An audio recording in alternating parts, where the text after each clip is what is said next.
Hello, my name is Paige Brocianski, and I am a photojournalist. The first time I started considering photojournalism as a career, I was a junior in high school. I was taking a digital photography class at the time, and I really enjoyed it. I remember reading a Biola news story in 2010 about a book project that a journalism class did over interterm, where they went to Skid Row to tell the stories of the people there. As I read about students using cameras and their words to document people and build relationships, my heart jumped with excitement. This was something that I could see myself doing. For the remaining year and a half of high school, a growing sense of God's call for me to shine His light in the midst of darkness through photojournalism was growing. I did not know exactly what shining Christ's light in the midst of darkness entailed. However, I was convinced of this conviction, and in the fall of 2012, I entered Biola as a photojournalism major. However, that first year was filled with questions and insecurities as I asked myself, am I really equipped to be a photojournalist? My dad graciously let me bring his SLR camera to college with me, which I was very excited about. However, I wasn't super ready to use it as I didn't know how all the functions worked. I could take decent photos, but they were often blurry and kind of mediocre. These are some of my earliest photos from my senior year of high school. I thought that these photos were pretty good when I entered Biola, but when I ended up taking an upper division photo elective my first semester of college, I began to be very intimidated as I saw the talent and the expertise of the other photographers in my major. And so I began to, in this fear and intimidation, ask myself, is this what I'm supposed to do? But hadn't God called me to this major? This question was in tension with others like, how am I ever going to measure up to these other photographers? Or how am I going to shine God's light if my photos aren't very good or not as good as other people's photos? I think that I assumed that every other photographer in my major had this raw talent that I just didn't have, and so I was scared because of that. However, after my first year of college, I took a class called Intro to Convergence in the summer. Or not Intro to Convergence, Intro to Visual Media. I took both at the same time. And through that class, God showed me that before I learned how to shine His light in the midst of darkness, I must first learn how to use light in order to take photos. The camera is an amazing device that lets in light through shutter speed, ISO, and aperture. Through Intro to Visual Media, I learned everything I needed to know about how to use an SLR camera, and I learned how to balance these three components in order to achieve a proper exposure and take a great photo. During the class, I took this photo, and this was the first time that I felt complete and full confidence in my ability as a photographer. I was ecstatic. From that moment on, I could not stop taking photos. I would take my camera with me everywhere. I took it on road trips to places like Mendocino, California. I took it on camping trips and floor retreats, and even for class, I would spend extra time on my photo assignments because I wanted to learn and grow as a photographer, and I was really excited. And as I began growing as a photographer, I began to see how I could visually shine light in photos through photographs like this, with the moon shining light out of the darkness of the night sky. However, I still wondered, although I can visually display this light in the midst of darkness, how will I shine Christ's light in the midst of darkness? And the kind that Psalm 139, 11 through 12 talks about.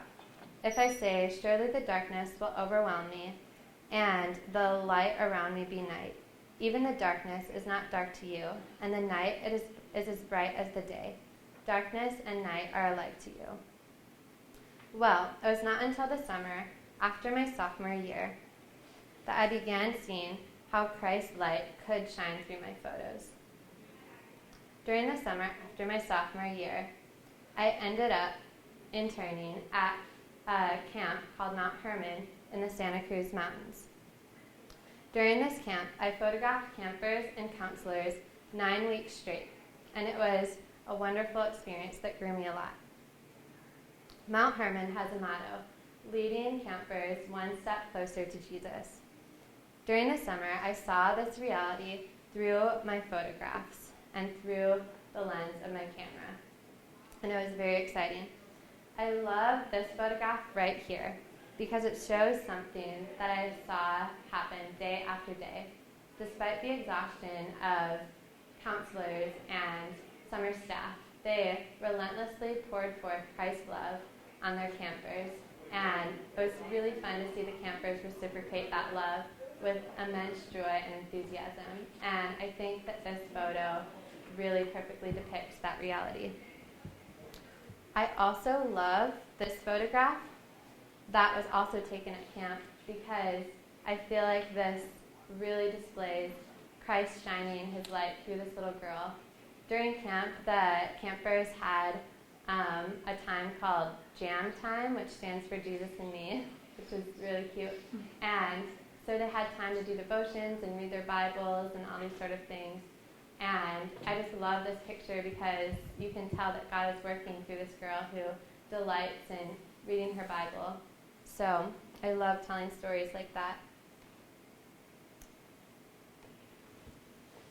Now, after I finished my summer at Mount Hermon, I ended up going to Biola again for my junior year, and I found more opportunities to shine Christ's light in the midst of darkness through photography opportunities at my church as a volunteer photographer. This photo was taken at the Thanksgiving Food Bank, which is an annual food bank where families can come and receive full Thanksgiving meals, anywhere from a pumpkin pie to a whole turkey. They get everything they need to cook their meal. But the cool part about this is that guests end up being accompanied by volunteers through the line. Volunteers are from the church that I attend, Grace E.B. Free, and they accompany the guests to their cars and offer them prayer.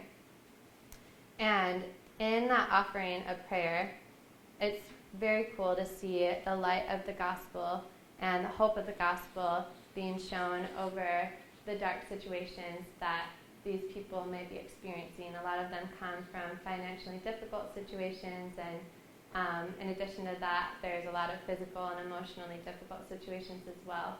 So I love that photos like this display Christ's hope being brought to that through such pictures. Now, after the summer after the fall of my junior year, I found that this past year God has been growing a greater awareness of the oppression, injustice, and poverty in this world. And God has given me a clear vision through that growing awareness of how to use my passions and skills as a photographer post-graduation. A couple of months after the Thanksgiving Food Bank, I embarked on a journey to New Zealand where I studied abroad for 4 months. During that time, I didn't take any journalism classes, so I didn't really expect my time in New Zealand to connect to my major. Originally, I wanted to go just to go on beautiful hikes and get my gen eds out of the way, which I did do those things, but God also showed me that the things that I learned in New Zealand can really connect to my future career as a photojournalist. So in New Zealand, I took a life-changing class called Sustainable Community Development.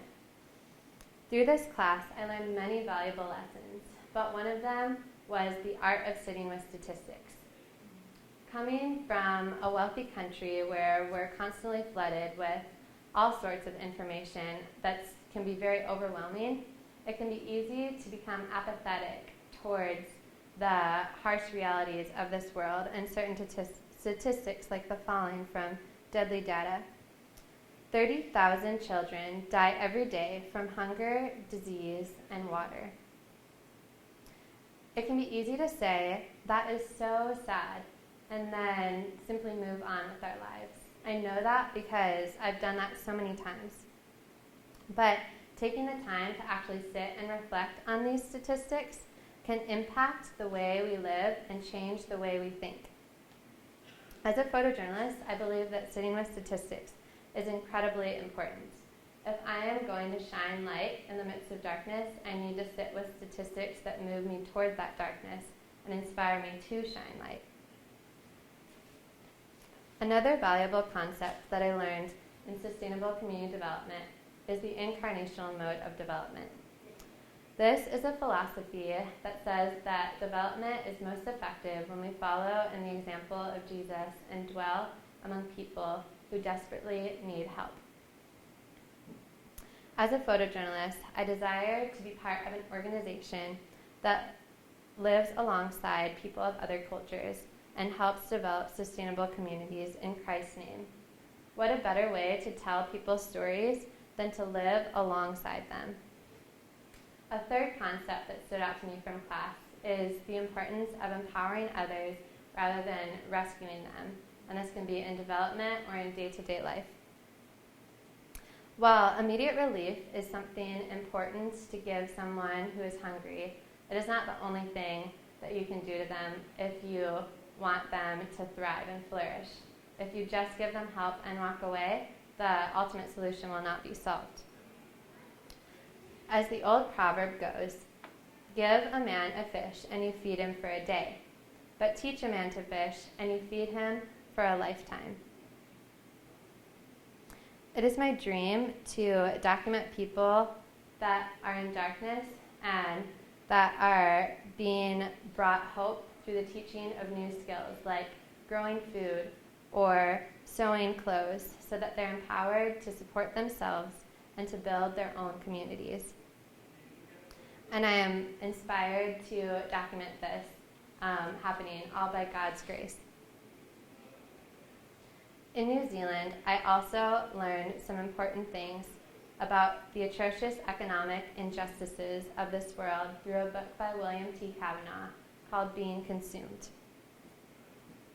As I read this book, I was shocked by the grossly unjust practices of large American companies that severely underpay third world workers.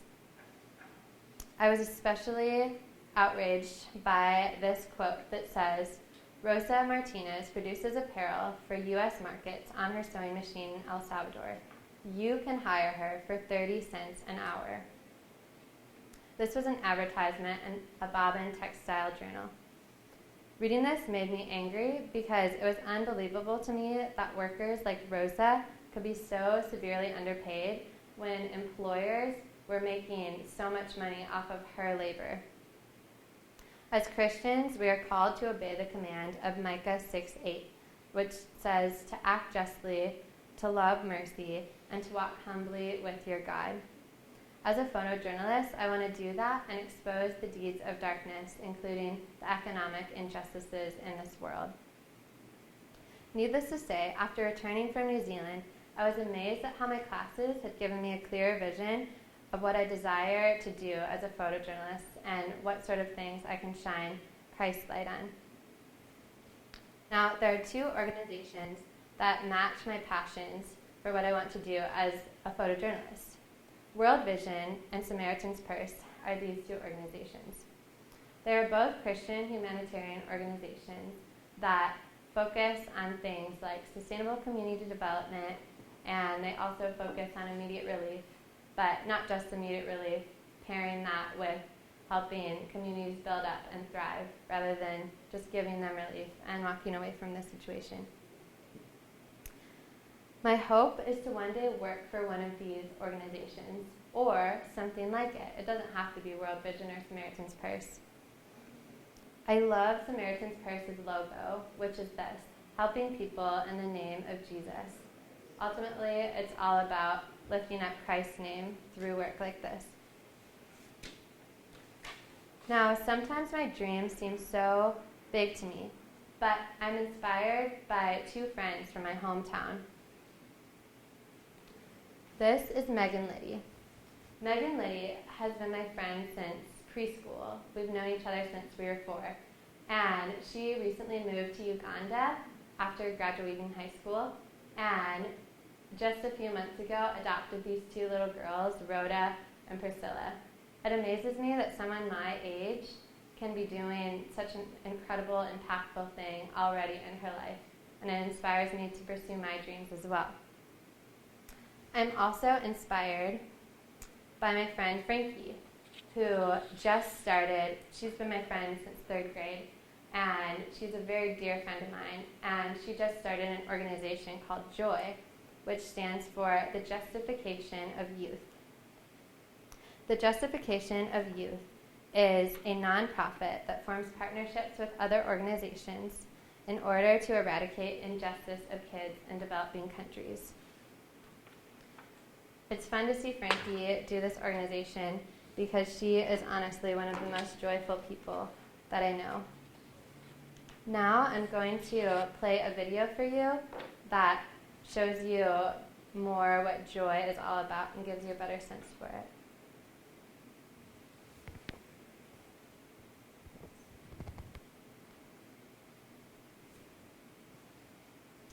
And give me 1 sec. I think it is loading.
I don't know about you, but watching that video fills me with immense joy.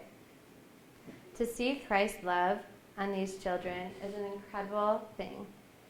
I want to tell stories like this, like Frankie's, and I want to tell stories like Meg and Liddy's, and I want to tell stories of Christ's hope being poured out on people in the midst of darkness. Perhaps one day I will work for Joy. Perhaps one day I'll work for World Vision or Samaritan's Purse. Wherever I end up, I trust God. He has been faithful in shaping me as a photojournalist thus far, and I know that He'll be faithful in shaping me as a photojournalist in the future. I want to end with a picture that I took during my time in New Zealand. This was the most beautiful sunrise that I have ever seen. I woke up one morning and the sky was filled with colors, so I had to grab my camera and go on a run to the beach. When I photograph, I often pray for God to establish the work of my hands. As I stood on the beach, surrounded by the brilliant light around me and camera in hand, I prayed, "Establish thou the work of my hands," and God gifted me with this most amazing moment. I've since printed the photo and written Psalm 104:2 on the back. The Lord wraps himself in light as with a garment. He stretches out the heavens like a tent.